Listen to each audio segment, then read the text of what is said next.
semuanya kembali lagi bersama Jason Wilbert. Pernahkah kalian berpikir, bagaimana sih manusia pertama kali bisa mengabadikan momen? Hari ini kita akan melakukan perjalanan waktu, menelusuri sejarah kamera dari konsep paling awal hingga teknologi canggih yang kita genggam sekarang.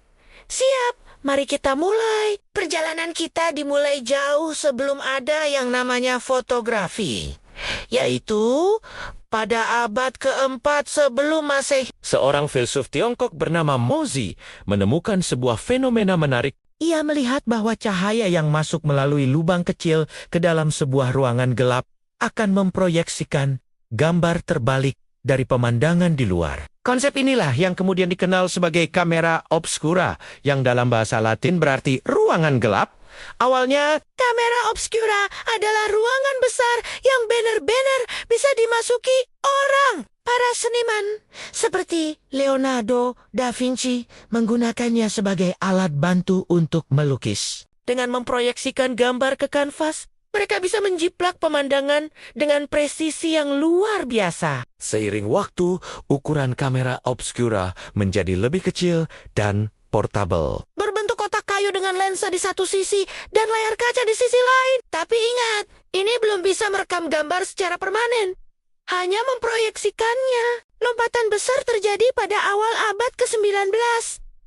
Banyak ilmuwan berlomba-lomba mencari cara untuk menangkap gambar dari kamera obscura secara permanen. Adalah Josephine Forni, PSI, seorang penemu asal Prancis yang berhasil melakukannya. Pada tahun 1826,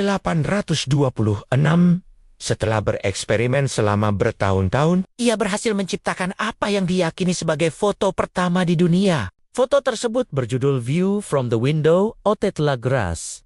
Nih, PSI menggunakan plat timah yang dilapisi aspal khusus, lalu menyinarinya selama lebih dari 8 jam. Ya, kalian tidak salah dengar.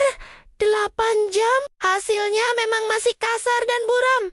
Tapi ini adalah sebuah revolusi. Untuk pertama kalinya dalam sejarah, sebuah momen berhasil diabadikan secara permanen oleh cahaya. Kesuksesan nih. PSI menarik perhatian Louis Daguerre, seorang seniman dan penemu lainnya. Mereka sempat bermitra, namun nih, PSI meninggal dunia sebelum proyek mereka selesai. Daguerre melanjutkan penelitiannya dan pada tahun 1839, ia memperkenalkan proses daguerreotype. Proses ini jauh lebih praktis. Waktu penyinarannya hanya beberapa menit, bukan lagi berjam-jam. Daguerreotype menggunakan plat tembaga berlapis perak yang dipoles hingga mengkilap seperti cermin. Hasilnya adalah gambar yang sangat detail dan tajam, meskipun rapuh dan tidak bisa digandakan. Penemuan ini diumumkan ke seluruh dunia dan langsung menjadi sensasi. Era fotografi pun resmi dimulai. Studio daguerreotype menjamur di mana-mana, memungkinkan orang untuk memiliki potret diri mereka untuk pertama kalinya. Namun, daguerreotype punya kelemahan. Setiap foto adalah unik dan tidak bisa diduplikasi. Masalah ini dipecahkan oleh seorang ilmuwan Inggris bernama William Henry Fox Talbot. Hampir bersamaan dengan Daguerre, Talbot mengembangkan prosesnya sendiri yang ia sebut calotype atau Talbot type. Proses calotype menggunakan kertas yang dilapisi perak klorida.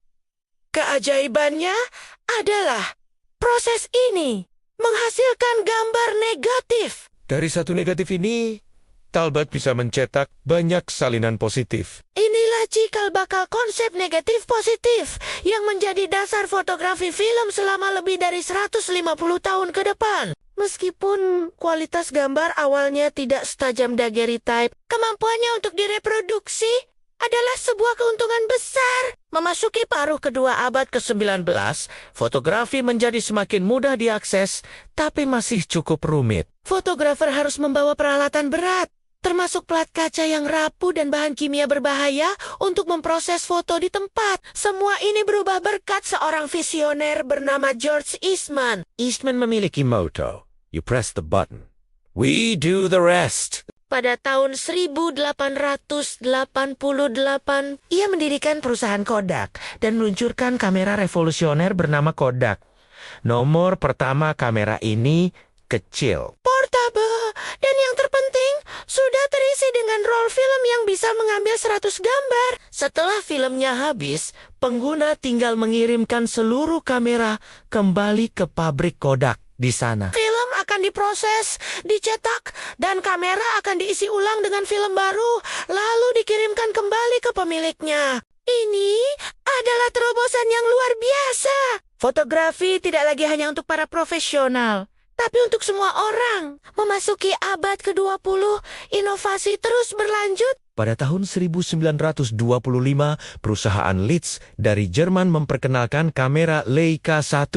Ini adalah kamera 35 mm pertama yang sukses secara komersial. Ukurannya yang sangat kecil dan ringkas, serta kualitas lensanya yang superior, menjadikannya favorit para jurnalis foto. Kamera ini memungkinkan mereka untuk bergerak lincah dan menangkap momen-momen spontan yang sebelumnya sulit didapatkan. Era jurnalisme foto modern pun lahir. Selanjutnya, mari kita bicara tentang warna. Foto-foto awal semuanya hitam putih. Upaya untuk menciptakan foto berwarna sudah ada sejak lama.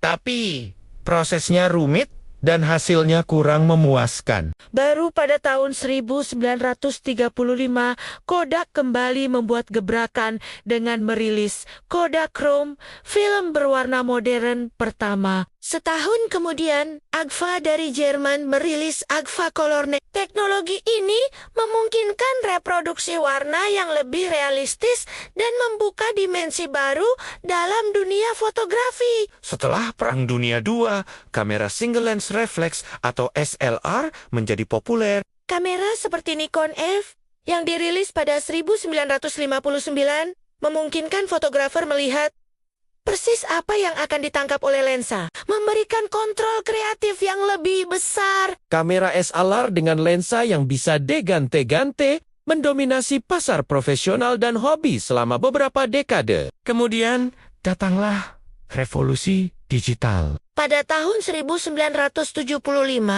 seorang insinyur muda di Kodak bernama Stephen Sasson menciptakan prototipe kamera digital pertama. Kamera seukuran pemanggang roti ini merekam gambar hitam putih dengan resolusi 0,01 megapiksel ke sebuah kaset. Butuh 23 detik untuk merekam satu gambar. Saat itu, penemuannya dianggap kurang praktis. Namun, benih revolusi digital telah ditanam. Seiring dengan perkembangan teknologi komputer, kamera digital perlahan-lahan berevolusi. Pada awal tahun 2000-an, kamera digital mulai memasuki pasar konsumen secara massal. Kualitas gambarnya semakin baik, harganya semakin terjangkau, dan yang terpenting, kita bisa langsung melihat hasilnya tanpa harus menunggu film dicuci cetak. Dan puncaknya, tentu saja ada di saku kita semua.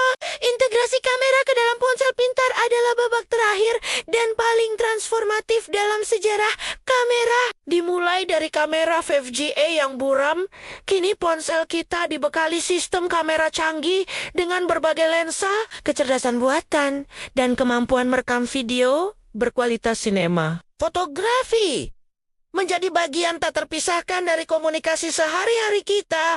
Dari ruangan gelap Mozi, pelatih Mahni, Percy, Motogenius George Eastman, hingga sensor canggih di ponsel kita. Sejarah kamera adalah cerita tentang hasrat manusia untuk mengabadikan dunia di sekelilingnya. Setiap klik yang kita lakukan hari ini adalah puncak dari inovasi selama berabad-abad.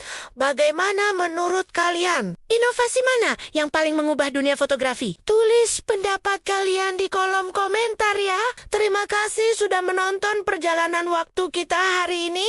Jangan lupa untuk like, komen, dan subscribe channel Jason Wilbur agar tidak ketinggalan konten menarik lainnya. Sampai jumpa di video berikutnya.